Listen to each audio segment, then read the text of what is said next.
कभी कभी ऐसा लगता है ना कि काश काश थोड़ा वक्त पीछे जा पाते, कुछ चीजों को शायद अलग तरीके से करते। अगर पिछले कुछ महीने वैसे नहीं गए जैसा सोचा था, तो ये कहानी, ये पूरा विश्लेषण एक दमदार वापसी के बारे में है। चलिए शुरू करते हैं। ये एक ऐसी फीलिंग है जिससे हम सब कहीं ना कहीं जुड़ सकते हैं, है ना। ये अफसोस कि वक्त हाथ से निकल गया और मौके हमने गवा दिए। ये एक बहुत ही आम एहसास है, पर जानते हैं क्या, ये कहानी का अंत नहीं है, बल्कि ये एक नई शुरुआत हो सकता है। देखिए, साल का एक हिस्सा बीत चुका है। अगर वो उतना प्रोडक्टिव नहीं था तो घबराने की जरूरत नहीं है। उसे विंटर आर्क समझकर भूल जाइए, क्योंकि आने वाले 90 दिन यानी गर्मियां ये तय कर सकती हैं कि ये पूरा साल कैसा जाएगा। ये एक मौका है सब कुछ बदलने का। इस पूरे कमबैक स्ट्रैटेजी के पीछे एक बहुत ही शक्तिशाली विचार है जो हमें सीधा प्रकृति से मिलता है। इसे कहते हैं द बेयर प्रिंसिपल, यानी भालू का सिद्धांत। और यकीन मानिए, ये एक ऐसा कॉन्सेप्ट है जो हमारी पूरी योजना को दिशा देगा। तो एक सवाल सोचते हैं, अगर जंगल में एक शेर और एक भालू आमने सामने आ जाएं, तो किसकी जीत होगी? ज्यादातर लोगों का जवाब शायद शेर होगा। आखिर उसे जंगल का राजा जो कहा जाता है। लेकिन क्या यह सच है? अब इस स्लाइड के बारे में जो बात वाकई दिलचस्प है वो ये है कि असलियत में प्रकृति में भालू अक्सर शेरों से जीत जाते हैं। और इसका कारण उनकी आक्रामकता नहीं, बल्कि उनकी तैयारी है। शेर भले ही राजा कहलाता हो, लेकिन भालू हमेशा तैयार रहता है, स्ट्रेटेजिक होता है। और यहीं से निकलता है हमारा सेंट्रल आइडिया।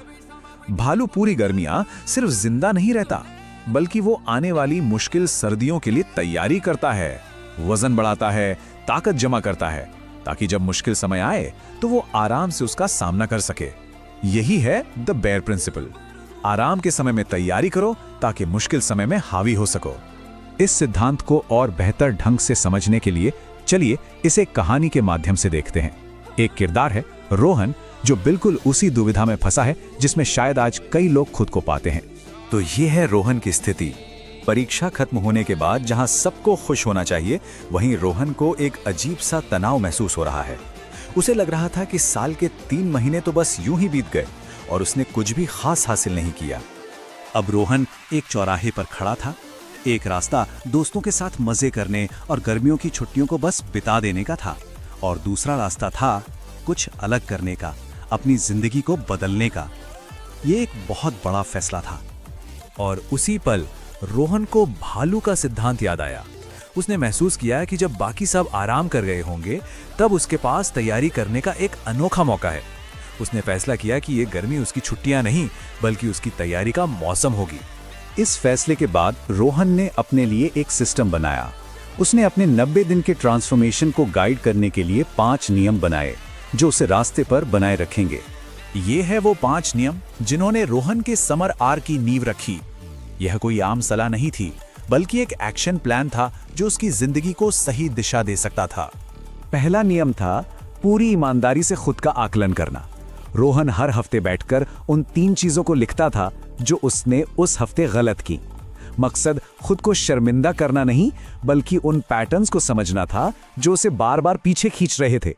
रोहन ने महसूस किया कि उसका ज्यादातर समय बेवजह फोन स्क्रॉल करने में बर्बाद होता है। इसलिए उसने एक नियम बनाया। जब भी बोरियत में फोन उठाना हो, तो उठाने से पहले ही ये तय कर लेना कि उसे वापस कब रखना है। इस छोटी सी आदत ने उसके ऑटो पायलट मोड को तोड़ दिया। तीसरा नियम था असल दुनिया से दोबारा जुड़ना। हर हफ्ते रोहन एक ऐसा काम करता था जिसका डिजिटल दुनिया से कोई लेना देना नहीं था, जैसे कुछ बनाना, अकेले टहलने जाना या किसी अजनबी से बात करना। ये उसे ज्यादा ग्राउंडेड महसूस कराता था। और ये चौथा नियम, द एआई इन्वर्जन, वाकई शानदार है। ज्यादातर लोग एआई का इस्तेमाल सोच को कम करने के लिए करते हैं, पर रोहन ने इसका इस्तेमाल अपनी सोच को और बढ़ाने के लिए किया। वो एआई से पूछता था, मैं इस समस्या को और कैसे देख सकता हूं, या मेरी योजना का सबसे कमजोर हिस्सा क्या है। और 5वां नियम था अपने फाइनेंस पर नियंत्रण की भावना पैदा करना। हर हफ्ते पैसों से जुड़ा एक छोटा सा एक्शन लेना, जैसे किसी बेकार सब्सक्रिप्शन को कैंसिल करना या थोड़ी सी बचत करना। लक्ष्य अमीर बनना नहीं था, बल्कि ये महसूस करना था कि हालात काबू में हैं। तो चलिए देखते हैं कि इन नियमों को लगातार 3 महीनों तक लागू करने का नतीजा क्या निकला। ये सब कैसे जुड़ता है? ये सफर एक विजुअल टाइमलाइन में देखा जा सकता है। ये सब एक दिन लिए गए एक फैसले से शुरू हुआ, जो 30 दिनों में आदतों में बदला और 90 दिनों के अंत में एक पूरे ट्रांसफॉर्मेशन में बदल गया। समर आर्क का नतीजा सिर्फ आदतों में बदलाव नहीं था। रोहन एक बदला हुआ इंसान था। उसका शरीर मजबूत था, दिमाग तेज था और सबसे बड़ी बात, उसके पास आत्मविश्वास था। उसे अब अपनी जिंदगी की दिशा को लेकर कोई कंफ्यूजन नहीं था। तो सबसे जरूरी बात यह है कि समर आर्क का पूरा सार इस एक लाइन में समाया हुआ है, बातें कम और काम ज्यादा। जब दुनिया आराम कर रही थी, तब रोहन चुपचाप तैयारी कर रहा था। और अब ये विश्लेषण इस अंतिम सवाल पर आकर रुकता है। आने वाले 90 दिन हर किसी के लिए एक मौका है। ये एक विकल्प है, इसे यूं ही जाने दिया जाए या इसे जिंदगी का एक महत्वपूर्ण मोड़ बना दिया जाए। फैसला हर किसी